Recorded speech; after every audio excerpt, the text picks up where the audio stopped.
পরদিন তারা আনুমানিক 10টায় সায়েদ আমার বাড়িতে এলো। ইমামা হাস্যোজ্জ্বল ঝলমলে চেহারা দেখে তৎক্ষণাৎ ওনার প্রতিক্রিয়া পাল্টে গেল। এবার তিনি কেবল সালারের সালামের জবাব দিলেন না, বরং তার মাথায় ভালোবাসা হাত বুলিয়ে কপালে চুমুও খেলেন। এই সবগুলোও নিতে হবে। ইমামা তাকে তার রুমে নিয়ে এলো। সেখানে বইয়ের দুটো আলমারির দিকে ইশারা করে সালারকে বলল, সেখানে প্রায় 400 বই হবে। এই বক্স? সালার আঙ্গুলের ইশারা জিজ্ঞেস করে। না, এই ইজেল, ক্যানভাস ও আঁকাআঁকির সব সরঞ্জামও। ইমামা রুমের দেয়ালের সাথে পেইন্টিংয়ের জিনিসপত্র এবং কিছু অসম্পূর্ণ পেইন্টিংয়ের দিকে ইশারা করলো। এগুলো অনেক বেশি হয়ে যায় না? বই তো প্রায় 2 কার্টুন হয়ে যাবে।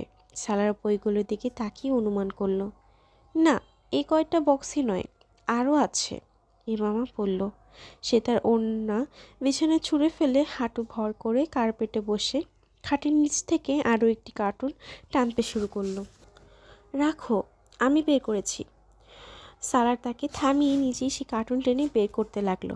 খাটের নিচে যতগুলো বক্স আছে সেগুলো সবগুলো বের করে ফেলো, ওগুলোতে বই, ইমামা তাকে নির্দেশনা দিল। সালা ঝুঁকে বিছানার নিচে তাকালো। সেখানে বিভিন্ন আকারের আরও 7-8টি বক্স। সালার একে একে সবগুলো বক্স বের করলো। হয়েছে? সে দাঁড়িয়ে হাত ছাড়তে ছাড়তে ইমামাকে জিজ্ঞেস করলো। ইমামা তখন অন্যদিকে মনোযোগী। সে টুলে দাঁড়িয়ে আলমারির উপর থেকে আরও কিছু বক্স নামানোর চেষ্টা করছে। সালার আবারও তাকে সরিয়ে নিজেই এই বক্সগুলো নামালো। সে ভাবলো এগুলো হয়তো বইয়ের শেষ বক্স, কেননা রুমে বক্স রাখার মতো আর কোনো জায়গা দেখা যাচ্ছে না আর। কিন্তু এটা তার ভুল ধারণা। ইমামা এখন আলমারি খুলে ভেতরে একটি খোপ থেকে বের করে বিছানায় রাখতে শুরু করছে। খোপ থেকে অন্তত 100 বই বের হয়েছে। সালার দাঁড়িয়ে দেখতে থাকলো। আলমারির পর এবার বেডসাইড টেবিলের ড্রয়ারের পালা। সেগুলোতেও বই। বেডসাইড টেবিলের পর ড্রেসিং টেবিলের ড্রয়ার ও খোপগুলোর পালা। রুমের মধ্যে যে ঝুড়িটিকে সালার কাপড়ের ঝুড়ি ভেবেছিল সেটাও বই রাখাতেই ব্যবহার করা হয়েছে। সালার রুমের মাঝখানে চুপচাপ দাঁড়িয়ে তাকে বিভিন্ন জায়গা থেকে বই বের করতে দেখছে। বিছানায় পড়া বইগুলো স্তূপগুলো এখন বুকশেলফের বইয়ের চেয়েও বেশি দেখাচ্ছে। অথচ এখানে সে প্রবল উৎসাহে রুমে বিভিন্ন স্থানে রাখা এই বই বের করে চলছে। ইমামা উঠানোর দিকে মুখ করে জানালাগুলো পর্দা সরালো। তারপর ধীরে ধীরে সবগুলো জানালা খুলে সেগুলো থেকে কিছু বই বের করতে লাগলো। ওগুলো ওখানে প্লাস্টিকের ব্যাগে ভরে রেখেছে। হয়তো বইগুলোকে মাটি ও আর্দ্রতা থেকে রক্ষা করতেই সেই সতর্কতা অবলম্বন। ব্যাস, এই কয়টা বই। অবশেষে সে সালারকে অবগত করলো। সালার রুমের চারপাশে ছড়িয়ে ছিটে থাকা বক্স ও বিছানায় পড়া বই স্তূপ দিকে তাকিয়ে অত্যন্ত ধৈর্য সহকারে জিজ্ঞেস করলো, আরও কোনো জিনিস আছে? হ্যাঁ, আমার আরও কিছু ক্যানভাস ও পেন্টিংও আছে। ওকে, আমি নিয়ে আসছি এখনই। বলি সে সালারের জবাবের অপেক্ষা না করে রুম থেকে বেরিয়ে গেল। সালার টেবিলের উপর থেকে একটি বই হাতে নিল। সেটি একটি উপন্যাস। বাজে রোমান্টিক লেখক, একজন জনপ্রিয় আমেরিকান ঔপন্যাসিকের লেখা। সালার শিরোনামের চোখ বোলাতে অনাকাঙ্ক্ষিতভাবে তার হাসি চলে এলো। এই উপন্যাসের নামটা যদি সে ইমামার সামনে উচ্চারণ করত তাহলে ইমামা নিশ্চিত লজ্জায় লাল হয়ে যেত। সালার বইটি খুলল। উপন্যাসের ভেতরে প্রথম পৃষ্ঠাতে খালি পৃষ্ঠায় ইমামা তার নাম লিখে রেখেছে। তার বই কেনার তারিখ, কেনার স্থান, যেদিন পড়তে শুরু করেছিল এবং যে তারিখে শেষ করেছে তাও লিখে রেখেছে। সালার অবাক হলো। এসব উপন্যাসকে সে ফালতু মনে করত। ইমামার হাতে এই লেখকের কোনো বই থাকবে এটাও সে কখনো মানতে পারবে না। কিন্তু ইমামা এই বইয়ের এতটা আগ্রহ ও উদ্দীপনা নিয়ে তার নাম ও তারিখ লিখেছে যে যেন এটা খুব গুরুত্বপূর্ণ একটি বই। সালার উপন্যাসের আরও কয়েকটি পৃষ্ঠা উল্টালো। তারপর অবিশ্বাস্য চোখে উল্টাতেই থাকলো। উপন্যাসের ভেতরে জায়গায় জায়গায় রঙিন মার্কার দিয়ে বিভিন্ন লাইন দাগিয়ে রাখা রয়েছে। কিছু লাইনের সামনে একটা স্টার, আবার কিছু লাইনের সামনে ডাবল স্টার দিয়ে লাইনটি গুরুত্ব নিরূপণ করা হয়েছে। সালার অনাকাঙ্ক্ষিতভাবে দীর্ঘশ্বাস ফেলেই ক্ষান্ত রইল। দেখানোর ওই লাইনগুলো অশ্লীল রোম্যান্স, মেকি আবেগ, ব্যর্থ প্রেম ও দত্তবোধক সংলাপের ভরপুর। সেগুলোর পাশে স্টার এঁকে চিহ্নিত করা। সালার এই উপন্যাস রেখে অন্য একটি উপন্যাস হাতে নিল। তারপর তৃতীয়, চতুর্থ, পঞ্চম, ষষ্ঠ, সপ্তম, সবকটাই রোমান্টিক উপন্যাস। একই রকমের প্রেম কাহিনী আর একইভাবে দাগানো। সে জীবনের প্রথম এমন রোমান্টিক, আর সেটা মিলস অ্যান্ড বুন আর বারবার কার্টল্যান্ডের ধাঁচে প্রেম কাহিনীর এমন সিরিয়াস পাঠিকার দেখা পেল। বইয়ের ওই স্তূপগুলোর দিকে তাকিয়ে তাকিয়ে সে প্রমাণ পেল ইমামা কোনো বই পড়ে না, কেবল ওইসব উপন্যাসই পড়ে। রুমের ভেতরে ছড়িয়ে থাকা ১,৫০০ বইয়ের মধ্যে সে কেবল কয়েকটি পেইন্টিং, চিত্রকলা ও কবিতার কিছু বই দেখতে পেল। বাকি সবই ইংরেজি উপন্যাস। আর এগুলো নিয়ে যেতে হবে। একটি বইয়ের দিকে তাকিয়ে থাকতে থাকতে সালার চমকে উঠল। ইমামা তাকে বইগুলোর ব্যাপারে জানালো। ইমামা অপর রুম থেকে ২-৩ বার এনে কিছু সম্পূর্ণ আর কিছু অসম্পূর্ণ পেইন্টিং স্তূপ উপন্যাস বিছানে রেখে দিল। সালা তখন বইগুলোর দিকে মনোযোগী ছিল। সে পুনরায় হাতের উপন্যাসটা বিছানা রেখে দিল। কার্পেটের পরা পেইন্টিংগুলোর দিকে চোখ বোলাতে বোলাতে উপলব্ধি হলো সায়দা আম্মা বাড়ির এখানে ওখানে টাঙানো পেইন্টিংগুলো ইমামারই বানানো। আর নিঃসন্দেহে ওই পেইন্টিংগুলো দেয়ালে ঝোলানো হয়েছে রুমে অন্য কোনো জায়গায় না থাকার কারণে। বেটা, এসব কাঠকাবারি জঞ্জাল সব এখানে একত্র করেছো কেন? এগুলো কি সাথে নিয়ে যাবে নাকি? সায়দা আম্মা রুমে ঢুকেই রুমের অবস্থা দেখে চমকে গেলেন। আম্মা, এগুলো আমার দরকারি জিনিস। সালার সামনে এগুলো কাঠকাবারি বলায় ইমামা অনুভূতি আঘাত পেল। এগুলোর কি দরকার? আর এসব তো পুরনো কাগজপত্রের সাথে বিক্রি করে দিলেও পারতে। কত বড় স্তূপ বানিয়ে ফেলেছ। পেইন্টিংগুলো যেখানে পড়েছিল ওখানেই রেখে দিতে। ছোট একটা ঘর তোমাদের, ওখানে কোথায় রাখবে এসব? সায়দা আম্মা বইয়ের স্তূপগুলো দেখে বিরক্তিতে অস্থির হয়ে গেলেন। তিনি নিশ্চিত এই প্রথম ইমামা সবগুলো জিনিস একসাথে দেখেছেন, আর এটা ওনার কাছে কোনো সুখকর দৃশ্য নয়। না, সমস্যা নেই, সব কিছু ধরে যাবে। 3টি বেডরুম, সেগুলো থেকে একটিতে এই জিনিসগুলো রাখবো, কিন্তু বাকি জিনিসপত্র এখানেই রেখে যেতে হবে। কম্বল, বিছানার চাদর, গালিচা আর কুশনগুলো। কিন্তু বেটা, এগুলো তো কাজের জিনিস। তবে বই আর পেন্টিংগুলো দিয়ে কী করবে তুমি? সায়দা আম্মা এখানে আপত্তি করছেন। কোনো সমস্যা নেই, তার বইগুলো দরকারি। এই তার কয়েকটা বক্স আর পলিথিন ব্যাগে প্যাক করা বাকি আছে। সালার তার সোয়েটারের হাতা গোটাতে গোটাতে ইমামাকে সর্বশেষ বাক্যটি বলল। এখন প্রায় 3টে বাজে। ইমামা এই জিনিসগুলো এখন গেস্ট রুমে ছড়িয়ে আছে। তারা এখন তাদের অ্যাপার্টমেন্টে চলে এসেছে। ফুরকানে আজও তাদের ইফতারিতে দাওয়াত করেছে, কিন্তু সালার অপারগতা প্রকাশ করলো। এই মুহূর্তে এই জিনিসগুলো গোছানো সবচেয়ে গুরুত্বপূর্ণ কাজ।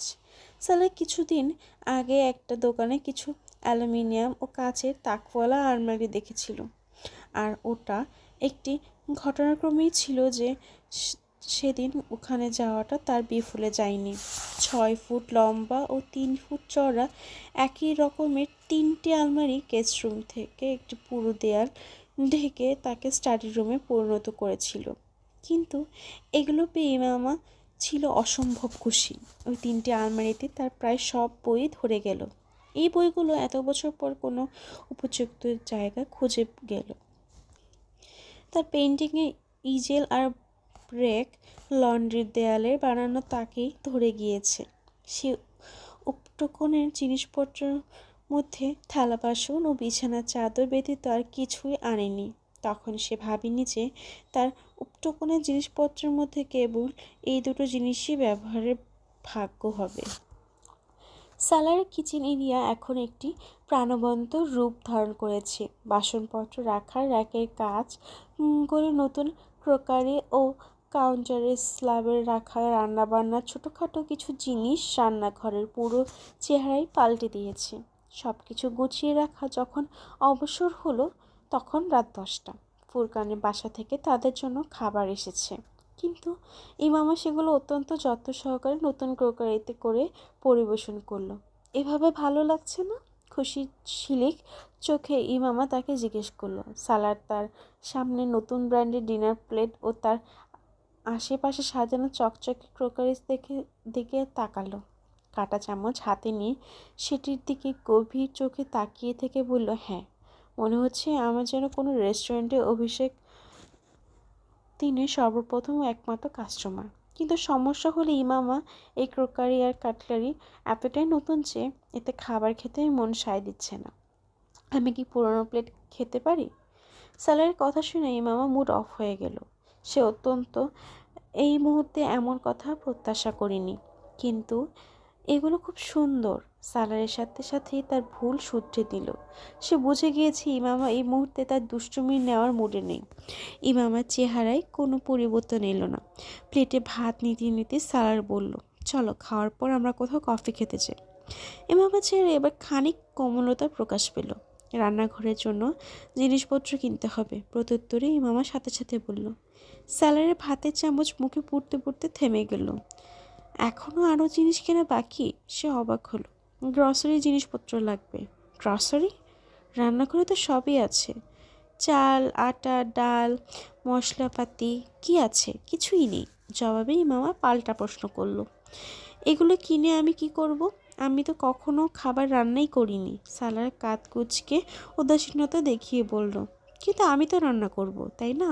সারা জীবন তো অন্যের বাসায় খেতে পারি না। ইমামা গম্ভীর হয়ে বলল, কিছু কাঁচের বোতল আর ডিব্বা লাগবে। ইমামা স্মরণ হলো, এই মুহূর্তে এসব কেনাকাটার মুড নেই আমার। আমার খুব ক্লান্ত লাগছে। সালার বলল, আচ্ছা ঠিক আছে, কাল কিনে নেব। ইমামার সমাধানে এলো। আজ তারা কফি পান করতে নিকটবর্তী মার্কেট পর্যন্তই গেল। গাড়িতে করে ফোর্স স্টেডিয়ামের চারপাশ চক্কর দিতে দিতে ওখানে বসেই কফি পান করলো। আলহামদুলিল্লাহ, বইগুলো তো জায়গা পেয়ে গেল। কফি পান করতে করতে সালার চমকালো। ইমামা জানালা গলে দূরের শপিং মলের দিকে তাকিয়ে বিড়াচ্ছে। তার অনুভূতি শূন্য মনের কোথাও এখন বইয়ের কথাও ঘুরপাক খাচ্ছে। ওগুলো বই নয়, সালার গম্ভীরভাবে বলল। কফি ঢোক গিলতে গিলতে ইমামা চমকে তার দিকে তাকালো। ওখানে ৯৫%ই উপন্যাস, তাও সব সস্তা প্রেমের গল্প। ৫-১০টা হলো মেনে নিতাম। এত বছরে জমে জমে বেশির চেয়ে বেশি ১-২০০ হতে পারত, কিন্তু এই রকম ১,৫০০ উপন্যাস! তোমার কি অসম্ভব ধৈর্য! এসব বাজ জিনিস পড়েছ, আর সেটাও মার্ক করে দাগ দিয়ে দিয়ে। আমার মতে পাকিস্তানের সস্তা প্রেম কাহিনীর সবচেয়ে বড় সংগ্রহশালা এখন আমার বাসায়। ইমামা চুপ করে কফি পান করতে করতে জানলা দিয়ে বাইরে তাকিয়ে রইল। সালার কিছুক্ষণ তার প্রতিক্রিয়া দেখার অপেক্ষা করলো, কিন্তু এত দীর্ঘ নীরবতা দেখে তার ভয় হতে লাগলো ইমামা আবার খারাপ লেগে গেল কিনা।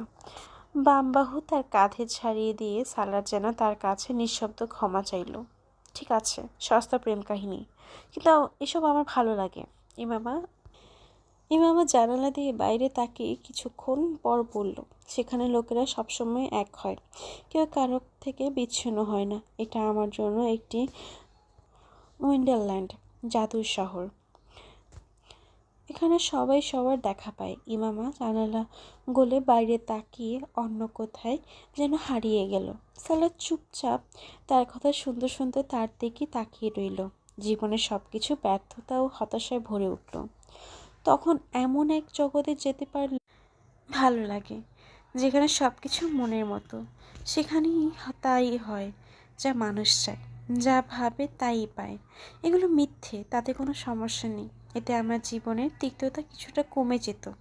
আমি যখন চাকরি করতাম না, তখন উপন্যাস বেশি পড়তাম, কখনো কখনো সারা দিন সারা রাত ভরে। এই উপন্যাসগুলো পড়তে বসলে কারো কথা আমার মনে পড়তো না। আম্মু আব্বু, ভাই বোন, ভাতিজা ভাতিজি, ভাগ্নি ভাগ্নে, কেউ না। আর নয়তো সারাদিন বা রাতে ঘুমানোর আগে বাসার কথা মনে না করে থাকাটা খুব কঠিন হয়ে যেত। আমি ভয়ঙ্কর দুঃস্বপ্ন দেখতাম। তারপর আমি উপন্যাসগুলোর মাধ্যমে এক নতুন স্বপ্ন জগৎ বানিয়ে নিই। আমি উপন্যাস খুললেই জীবন বদলে যেত। তাতে আমার পরিবার থাকতো, আমি থাকতাম, জালাল থাকতো। শেষ বাক্যটি শুনে সালার কফির ঢোক আর গিলতে পারল না। এই মুহূর্তে তার মুখে এই বাক্যটি নাম শুনে তার কতটা কষ্ট লাগছে, না কষ্ট নয়, কষ্ট তো এক সামান্য শব্দ।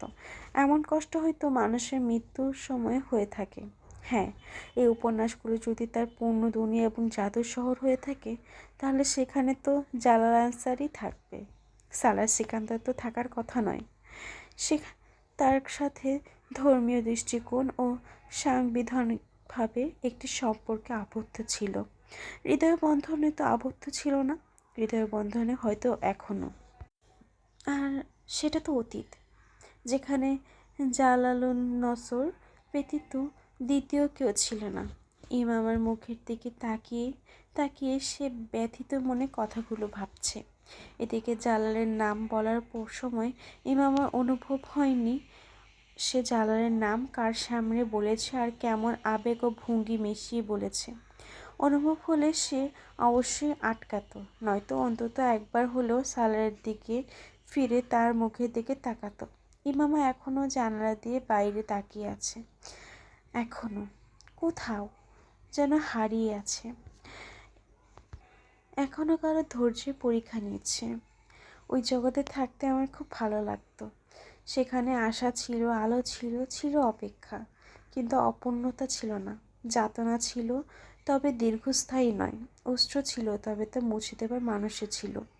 একমাত্র উপন্যাস ছিল যেখানে ইমামা হাশেমকে পাওয়া যেত।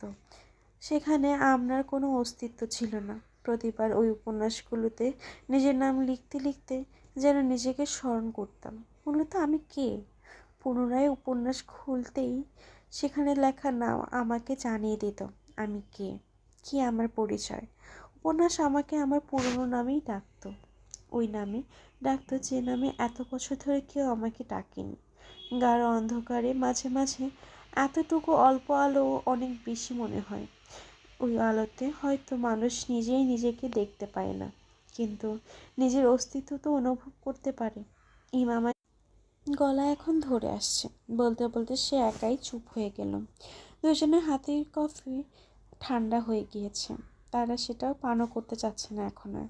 ইমামা ড্যাশবোর্ড থেকে টিস্যু দিয়ে চোখ মুছল। সালা নিঃশব্দে তার হাত থেকে কফির কাপ নিয়ে নিল। রাস্তার পাশের ময়লা ঝুড়িতে কাপগুলো ফেলে সালার পুনরায় গাড়িতে বসলো। গাড়ি স্টার্ট করতে করতে সে ইমামাকে জিজ্ঞেস করলো, আরেক কাপ কফি দেব? না।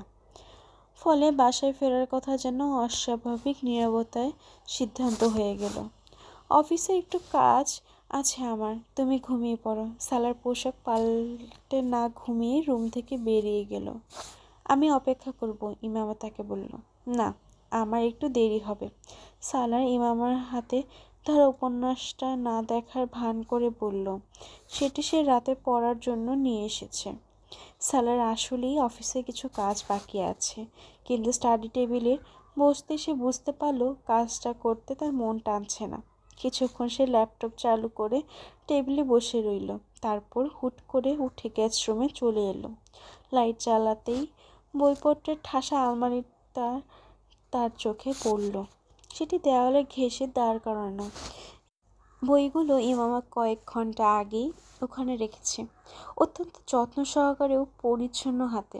লেখকের নাম অনুসারে তাকগুলো সে আলাদা আলাদা করে ভাগ করে রেখেছে। এতক্ষণ এতগুলো তার কাছে ইমামার বইপত্র হিসেবেই ছিল, তাই এগুলোর প্রতি তার গুরুত্ব ছিল। কিন্তু এই মুহূর্তে তার বইগুলো আরব সাগরে নিয়ে ভাসিয়ে দিতে ইচ্ছে করছে। সেটা না পারলে অত্যন্ত পাঞ্জাবের রাবি নদীতে নিয়ে ছুড়ে দিতে তো পারবে। তার কাছে এখন এগুলো আর বই নয়, ফালতু আবর্জনা। ইমামার স্বপ্নের এই মনের মতো জীবন, যেখানে সে জালানুর নাসারের সাথে কাটাতো সে 2000 প্রেম কাহিনী উপন্যাসের নায়ক নায়িকার প্রেম কাহিনী নয়, ওগুলো বরং দুই চরিত্রের প্রেম কাহিনী। আর সেটাই ইমামা আর জালালের। মহান ব্যক্তিত্বের জন্য সবসময় উদার হৃদয় আর সহনশীলতার প্রয়োজন হয় না, মাঝে মাঝে অপচয়ের মতো ভাব নিয়ে এড়িয়ে যাওয়াই জরুরি। তাকে সাজানো ওই বইগুলো সে সহ্য করতে পারছে না। ইমামা অকপটে স্বীকারোক্তির পর কোনো স্বামী এগুলো সহ্য করতে পারবে না। সেও তো তার স্বামী, সালার বইগুলোর ঘরে রাখতে চাচ্ছে না। সে চাইলে এমনটা করতে পারে, ইমামা তার স্ত্রী কয়েকদিন কান্নাকাটি মন অভিমান করে ঠিক হয়ে যাবে। তার এতটা অধিকার নেই যে সালার অসম্মতিতে সত্ত্বেও বইগুলো সে এখানে রাখতে পারবে। সে নারী, জেদ করতে পারে, কিন্তু স্বামীর অমতে গিয়ে কিছু করতে পারবে না। আর সে পুরুষ, তার ইচ্ছা বাস্তবায়ন করার জন্য কোনো জেদ ধরার প্রয়োজন নেই, কারণ এটা তার ঘর, এটা তার পৃথিবী। এখানে সে কারো শর্ত মেনে চলবে না, আর না এভাবে জীবন কাটাবে। তারা ইচ্ছাধিকার নিয়েই পৃথিবীতে আসে আর ইচ্ছাধিকার নিয়েই জীবন কাটায়। তো এই বিষয়ে সবচেয়ে সহজ সমাধান হলো সমাজ ও মস্তিষ্কের সমাধান, আর কঠিন সমাধান হলো হৃদয়ের সমাধান। হৃদয় বলছে বাদ দাও এসব, তুমি জানো এটা বিষয়ের ঢোক, তবু গিলে ফেলো। হৃদয় না বললেও সেই জিনিসগুলো তার বাসা থেকে ছুঁড়ে ফেলতে পারবে না। এগুলো মালিক তো ইমামা। যে বইগুলো একসময় ইমামার ক্ষতের মলম হয়ে প্রশান্তি দিয়েছিল, ওগুলো সে ফেলে দিতে পারে না। এসব গল্পে সে যাকেই কল্পনা করুক না কেন, কিন্তু তাতে লেখা আছে ইমামার নাম। এটা সেই নাম যা তার আত্মার অংশ। ধৈর্য অনেক প্রকারের হয়, কিন্তু কোনো প্রকারই আসান নয়। ওখানে দাঁড়িয়ে দাঁড়িয়ে সালার কথাটি ভাবলো, তারপর লাইট অফ করে রুম থেকে বেরিয়ে গেল। সালার কিক চেয়ারে বসেছিল সে। ইমামার ডাকে চমকে উঠল। ইমামা ওখানে দরজাতেই দাঁড়িয়ে আছে। তুমি ঘুমাওনি এখনো? আমার কারণে চিন্তিত? তাহলে সে বুঝতে পারলো অবশেষে। সালার তার মুখের দিকে তাকিয়ে ভাবল, দেখলো তার চোখে এক অদ্ভুত ভয় ও অস্থিরতা কাজ করছে। তার গায়ে নাইটি আর উপরে পশমি শাল জড়ানো। সালার জবাব দেওয়ার পরিবর্তে চেয়ারে পিঠ ঠেকিয়ে সোজা হয়ে বসে তাকে দেখতে লাগলো।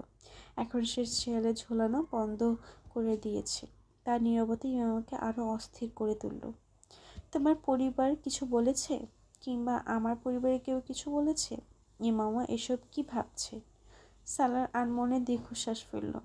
হায়, কারণ যদি এটাই হতো, ওটা না হতো যেটা প্রকৃতির কারণ ছিল।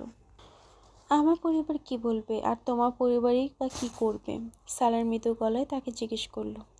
ইমামা ওভাবেই বিক্ষিপ্ত মনে ওখানে দাঁড়িয়ে রইল, যেন এই প্রশ্নের উত্তর তার নিজেরই জানা নেই। কিন্তু সালার চুপচাপ তাকে দেখতে থাকলো, এমনভাবে যেন ইমামা মনে হয় সালার মিথ্যে বলছে। সালার অবাক হচ্ছে যে ইমামা কিসের দুশ্চিন্তা মাথায় নিয়ে বসে আছে। এই মুহূর্তে ইমামার প্রতি তার দয়া হতে লাগলো। এখানে আসো। সালার সোজা হতে হতে তার বাম হাত ধরে টানলো। সে দ্বিধান্বিত হলো, থমকালো, তারপর তার কোলে আবদ্ধ হয়ে গেল।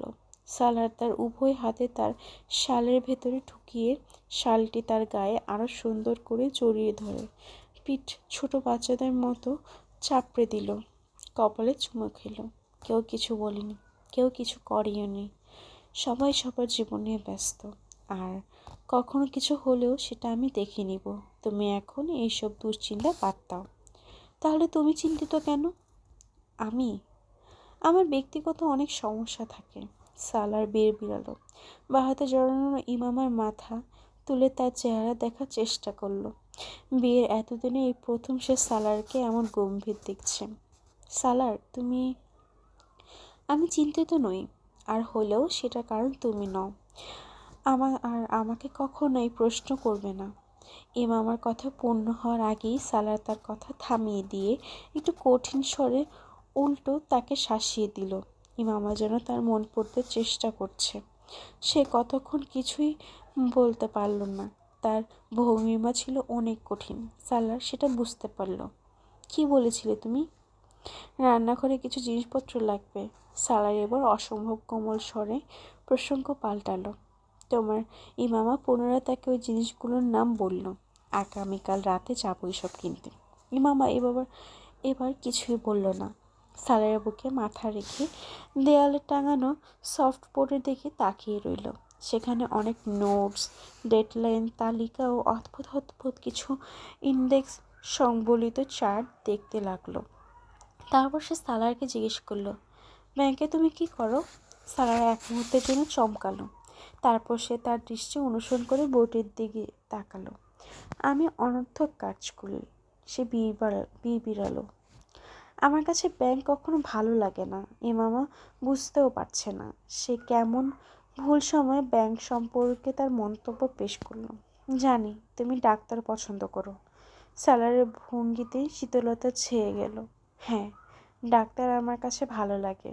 ইমামা সরল মনে বোর্ডের দিকে তাকিয়ে অনুভূতি শূন্যভাবে একজন ব্যাংকারের বুকে মাথা ঠেকিয়ে কথাটি জোর দিয়ে বলল। এটা বলার সময় ইমামা সালারের কথা মনে পড়ল না, কিন্তু সালারের পড়ল। কই, তুমি আমাকে বললে না তো ব্যাংকে তুমি কি করো? ইমামা পুনরায় জিজ্ঞেস করলো। আমি পাবলিক রিলেশনশিপ সেক্টরে আছি। এই মিথ্যাটা সে কেন বলল তা সে নিজেও জানে না। ইমাম অনাকাঙ্ক্ষিতভাবে স্বস্তির নিঃশ্বাস নিল। এটা তো তবুও ভালো হয়েছে তুমি সরকারি ব্যাংকে জড়িত নয়। তুমি কোনো বিষয় নিয়ে পড়াশোনা করছো সালার? গণসংযোগ নিয়ে। সে একের পর এক মিথ্যা বলতে থাকলো। এই সাবজেক্ট আমার খুব পছন্দ। তোমার অন্য কিছু হওয়ার উচিত ছিল। অর্থাৎ ডাক্তার? সালার জ্বলে উঠল। কিন্তু ইমামা খিলখিলিয়ে হাসল। গণসংযোগ নিয়ে পড়ে তো আর ডাক্তার হতে পারবে না। সালা জবাব দিল। ইমামা যদি তার মুখের দিকে একবার তাকাতো তাহলে এমন মন খুলে যা তা বলে যেত না। আমি ডাক্তারদের ঘৃণা করি, সালার শীতল গলায় বলল। ইমামা আচমকা তার বুক থেকে সরে পড়ল। কেন? সে অবাক হয়ে সালারের মুখে দেখতে লাগলো। সালারের চেহারা একদম প্রতিক্রিয়াহীন। ইমামা তো তা পড়তে সক্ষম নয়। এমনি কাঁধ। সালারের কাঁধ কুঁচকে অত্যন্ত উদাসীনভাবে বলল। এমনি কিভাবে হয়? কোনো কারণ তো অবশ্যই আছে। ইমামা অপ্রস্তুত হলো। তুমি ব্যাংকার পছন্দ করো না কেন? স্যালের পিঠাপিঠি প্রশ্ন। তারা অসৎ হয়। ইমামা অসম্ভব গম্ভীর হয়ে বলল। ব্যাংকাররা? স্যালের অবিশ্বাস্য চোখে বলল। হ্যাঁ, ইমামা এখন গম্ভীর। স্যালের বাহু থেকে বেরিয়ে এসে উঠে দাঁড়িয়ে পড়ল। স্যালার তাকে থামানোর চেষ্টা করলো না। ইমামা এখন একদম কাছে গিয়ে বোর্ডটি দেখছে। তাতে লাগানো নোট ও ডেডলাইনগুলো পড়ছে। ব্যাংকাররা মানুষের অর্থ ও সম্পদ নিরাপদে রাখে। ইমামা তার পেছনে দাঁড়িয়ে সালারকে গর্ব ভরে বলতে শুনল। আর অর্থ মানুষের ঈমান নষ্ট করে দেয়। ইমামা পেছনে না ফিরে প্রত্যুত্তরে বলল। তারপরও মানুষ আমাদের কাছেই আসে। সালার একই ভঙ্গিতে বলল। এবার ইমামা পেছনে ফিরল। কিন্তু তারা আপনাদের উপর ভরসা করে না। হেমামা মুচকি হাসছে, কিন্তু সালার গম্ভীর। সে চুপচাপ তার মুখের দিকে তাকিয়ে রইল। তারপর হ্যাঁ বাচক মাথা নাড়ল। একজন অসৎ ব্যাংকার কেবল আপনার অর্থ নিতে পারে, কিন্তু একজন অসৎ ডাক্তার আপনার জীবন নিয়ে নিতে পারে। তাহলে বেশি ভয়ঙ্কর কে? ইমামা এবার কিছু বলতে পারল না। কয়েক মিনিট সে উত্তর খোঁজার চেষ্টা করলো, কিন্তু পেল না। তারপর সে হুট করে সালারকে বলল, আমি যদি ডাক্তার হতাম তখন কি তুমি ডাক্তারদের ঘৃণা করতে? ইমামা এখন তাকে মানসিক চাপে ফেলতে চাচ্ছে। এটা ভুল, কিন্তু এখন এটা ছাড়া আর সে কী বা করতে পারবে? আমি সম্ভাবনার উপর কোনো সিদ্ধান্ত নেই না, সিদ্ধান্ত দেই বাস্তবতার ওপরে। যেখানে যদি বলে কোনো কিছুই অস্তিত্ব নেই, সেখানে আমি মতামত পেশ করতেও পারি না। সালার কাঁধ কুঁচকে স্পষ্ট ভাষায় বলল। ইমামার চেহারা কিছুটা ধূসর হয়ে উঠল। উত্তর ছিল অপ্রত্যাশিত। অত্যন্ত সালারের কাছ থেকে এমনটা প্রত্যাশা ছিল না তার। আর বাস্তবতা হলো তুমি আমার স্ত্রী, আর তুমি ডক্টর নও। আমি একজন ব্যাংকার। সেই সাথে আমি ডাক্তারদের ঘৃণা করি। সালারের স্বরের শীতলতা এবার ইমামা টের পেল। এটা কি স্বরের শীতলতা, নাকি চোখের শীতল কঠোরতা? সে যাই হোক, প্রত্যুত্তরে ইমামা কিছুই বলতে পারল না, নড়তেও পারল না। গত এক সপ্তাহে সালার তো তার সাথে এমন কোনো কথা বলেনি। অনেক তো রাত হয়েছে, আমাদের ঘুমিয়ে পড়া উচিত। দেয়ালের ঘড়ি নজর বুলিয়ে ইমামার দিকে তাকিয়ে চেয়ার ছেড়ে উঠে বেডরুমে চলে গেল। ইমামা দেওয়াল লাগোয়া দোয়ালমান চেয়ারটির দিকে তাকিয়ে রইল। সালারের মুড পরিবর্তনের কোনো কারণ সে খুঁজে পেল না। সেটা এমন কোনো বিষয় নিয়ে কথা বলেনি যার জন্য সালার এমন কঠিন শব্দ ব্যবহার করবে। ইমামা ওখানে দাঁড়িয়ে তাকে মধ্যকার আলোচিত কথাগুলো পুনরায় শুরু থেকে মনে করার চেষ্টা করলো। হয়তো ব্যাংকারের ব্যাপারে আমার মন্তব্য তার ভালো লাগেনি। ইমামা যেন পর্যবেক্ষণ করলো, কিন্তু কোনো সঠিক সিদ্ধান্ত আসতে পারলো না।